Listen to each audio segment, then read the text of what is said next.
Have you ever tried to make moldings fit into the inside corner of a room by simply cutting a 45-degree angle on each piece? Let's take a look.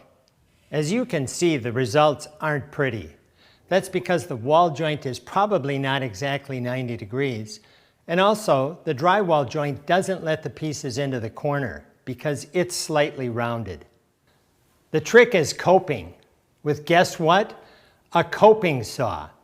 And you should learn to use this trick for inside corners on baseboards, crown molding, or in this case, chair rail.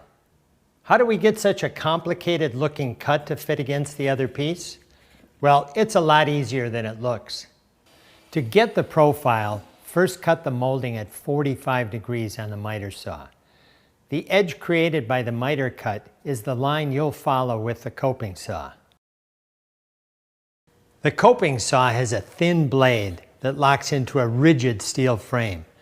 I like to have the teeth facing down toward the handle. I'll show you why when we start to cut. Set the molding down on the edge of the workbench.